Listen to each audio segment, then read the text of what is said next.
this year's Gala Committee Chairman, who will present the 2019 Charles F. Whittemore Award to Joe Graham. As most of you know, the Whittemore Award is given in honor of Charlie Whittemore, former president and CEO of CMC, community leader, business leader, philanthropist.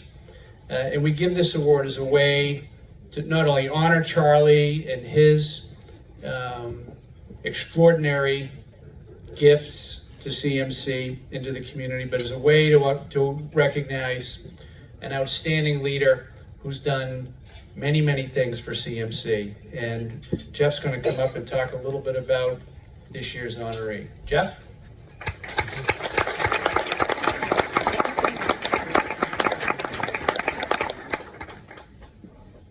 3 minutes, my ass. You believe that? I went along with it. Clock hadn't started yet. So, wow, okay, this is a very distinct honor for me and a privilege to present tonight's Charles F. Whittemore Award winner. For those of you who do not know Joe, you are very lucky. This is not a roast. Alex told me this is not a roast. Actually, you don't know what you're missing. You interpret that how would you would like to. That's two. Joe, he gets the last shot here. Joe's bigger than life. Joe's fun. Joe is, carries so much for the people around him. Such a big part of the people, everyone around him. Joe looks like the Quaker Oats guy. but most importantly, Joe is a very positive force. And as we're here to honor him tonight for the great things he's done, I do want to just take a moment to talk about a couple of things real quickly about what we're not here to honor him for.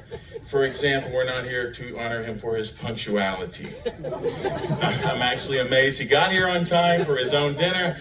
I think that has a lot to do with Karen. Thank you very much. Probably Zoe and Zach. It takes a village. We are not here to honor Joe for his humility.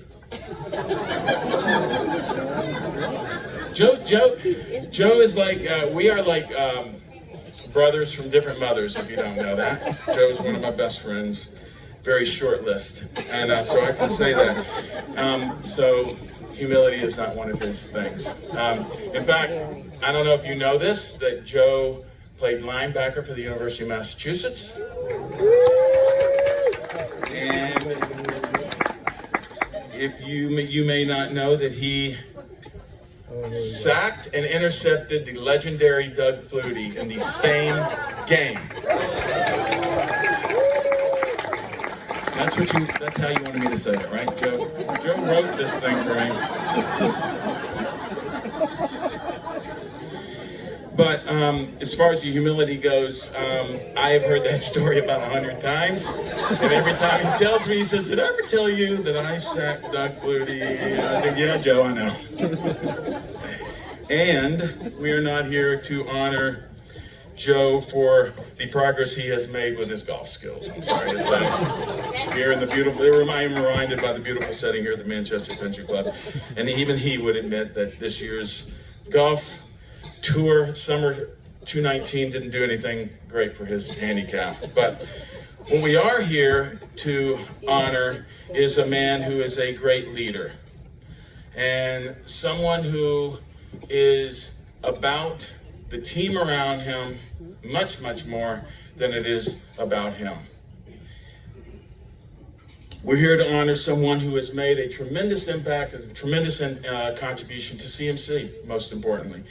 When Joe first came to CMC, it was about 15 years ago, and I actually recommended him. So I'm proud to say that I was a part of bringing him to the table at CMC. And since that time, he has been a member of the board, elevated to chair of the board, and he actually was a part of important transition when Dr. Pepe was moving in with the new administration, and that was a very tricky time, and he was a big part of that. He has been a member of the Granite One Health Board, where he is now serving as vice chair, instrumental in the combination with Dartmouth Hitchcock. And he's also partnered with CMC along with his colleagues at WGIR on some really important and meaningful initiatives for veterans, and with some innovative ideas, and bringing his skill sets and his energy and the power of his radio stations to make a difference there. You may not know all of that, but he does a lot, and we appreciate that. Probably at my 3 minutes range. What is that, like a minute and a half so far? Okay, so I'll skip that. So it's often said that your best friends are those who you can call at 4 o'clock in the morning. In fact, I think, Joe, you mentioned that to me one time. And Joe is a guy that I could call at 4 o'clock in the morning. And there's probably a lot of people in this room that could do the same. And I think that speaks a lot for him. He's given us much. He's made a big impact. And he's done a lot of great work for CMC. So at this time, I'd like to invite the Reverend Gail Whittemore up to the podium to present the award to Joe Graham.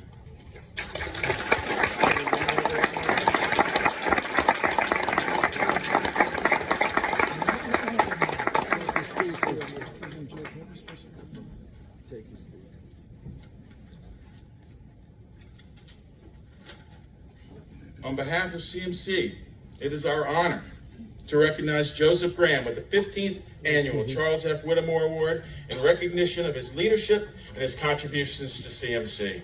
Joe Graham.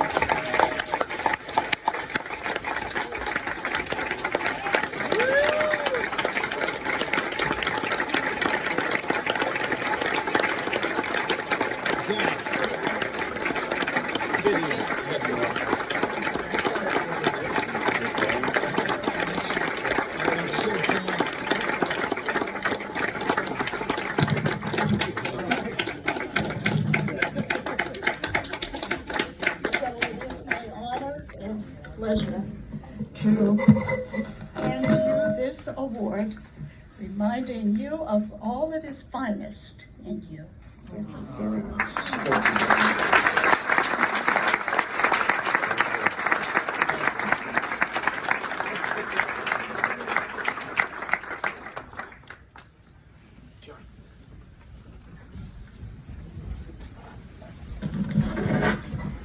It's not a roast.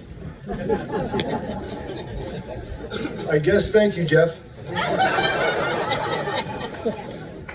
I knew I should have chosen Tim.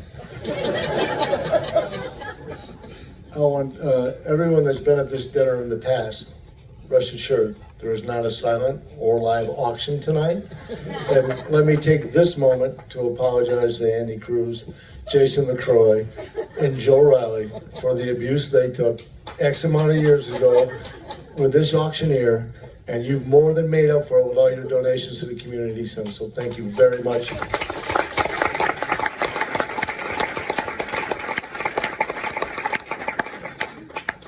When I was notified that I was chosen to be the Charles Whittemore recipient by Dr. Pepe, I had an instant emotional reaction.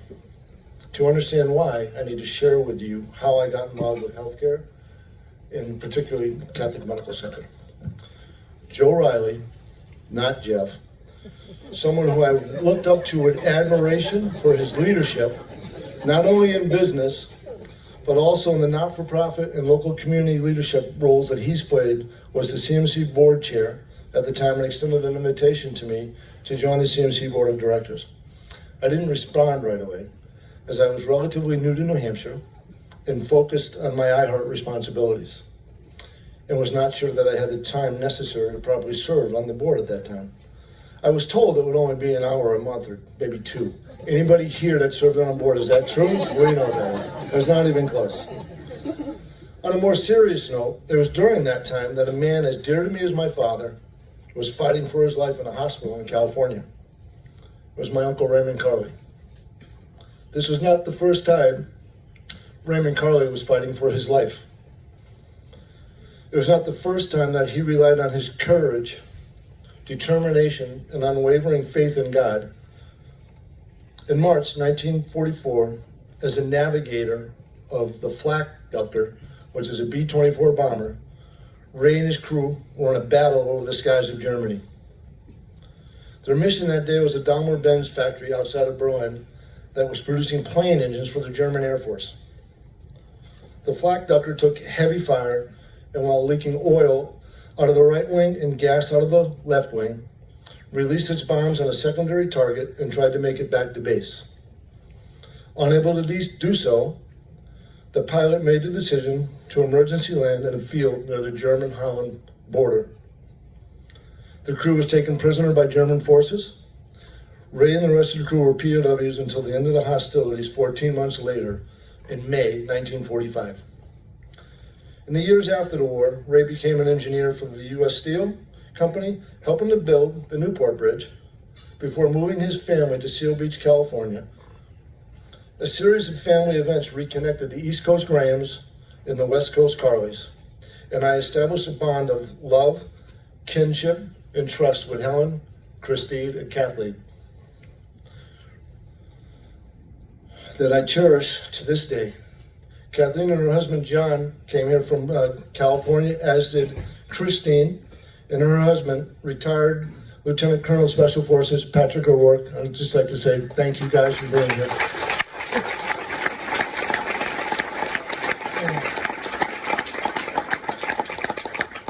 I was able to visit the Carleys often, and often left a better person for having visited with them. As time passed and Ray battled his illnesses, his family's always made sure that Ray was getting the best health care possible. And remember, as I tell this story, he's a prisoner of war, a hero for this country. On one of my West Coast trips, I visited Ray in the hospital and planned to spend the weekend with Helen and Kathleen while Christine headed off to elope in Ojai. Ray's health had been deteriorating, and it appeared to me that his time was short.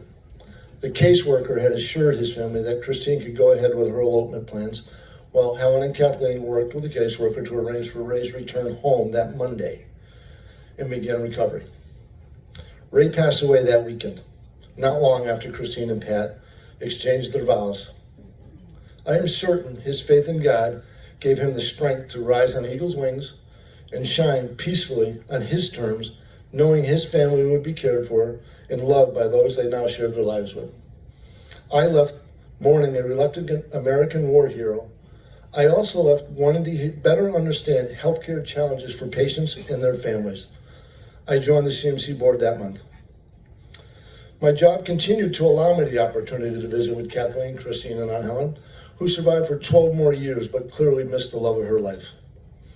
So there I was this past May, boarding a flight to Long Beach, California, to visit with Aunt Helen, who was entering end-of-life hospice care, when Dr. Pepe called me to tell me that I had won the award.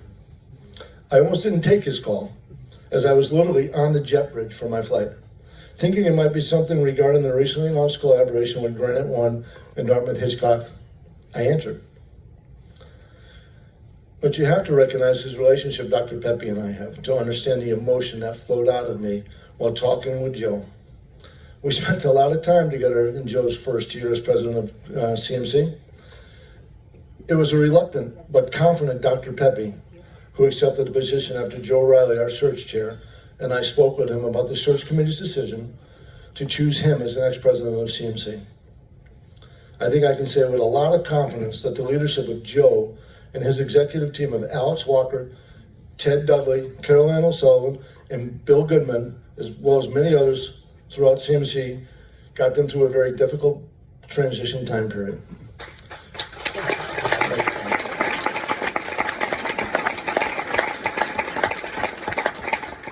CMC has expanded many of its services under Dr. Pepe's leadership, including maternal health services, the Knowing and Heart Institute, a healthcare for veterans program that Jeff mentioned that has become a best practice that other states are trying to replicate today. Mental health services in the community that are a part of the bigger battle of fighting the opioid crisis that is destroying so many families and communities in New Hampshire. And finally, today, we have a definitive agreement to partner with Dartmouth-Hitchcock to create what will clearly be the best healthcare organization in New Hampshire, if not of all New England. Nice job, everybody on that.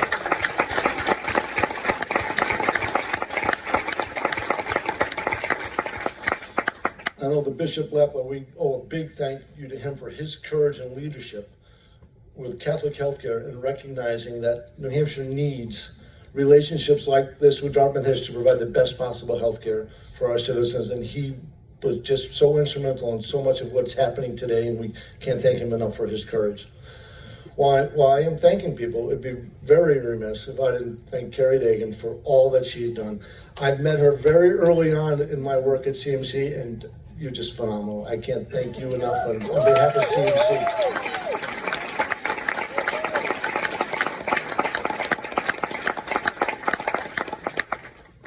Jeff, despite your introduction, I want to thank you for agreeing to chair this event, and most importantly for our friendship, which means so very much to me. I often say I have not worked a day in my life since moving here to New Hampshire, and a lot of that is because of the I Heart New Hampshire team sitting at that table over there. We have our current leadership, but including some of the current leaders that are there, I've got to call out a couple of people that have been there pretty much from day one with me. That's allowed me to feel like I haven't worked a day in life, and that would be Greg Kretschmar from the Morning Buzz, as everybody knows.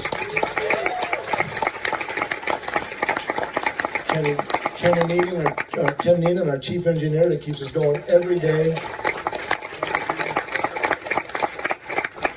Wendy Szymanski, who's basically our CFO and keeps me out of trouble every day. And you know, she's going to be surprised by that, but one of our longest tenured salespeople is Hillary Amory, and she's here today.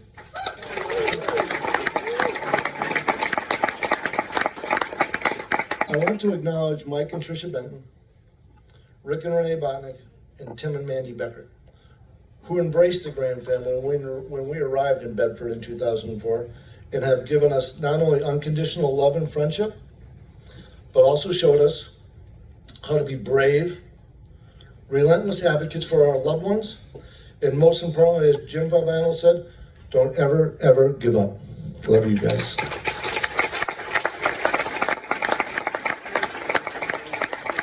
And of course, my family. Zach and Zoe, you are the air that fills my lungs every day. Zoe, I will always love you to the booted back. And Zach, we will always be buddies for life. You the man.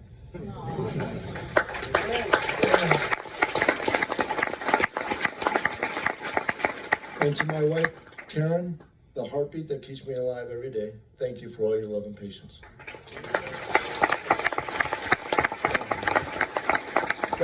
Thank you to all the sponsors and everybody that hears tonight. I would just so much appreciate the support of CMC. I'm honored to be standing here with you, and I hope you enjoy the rest of the evening. Thank you.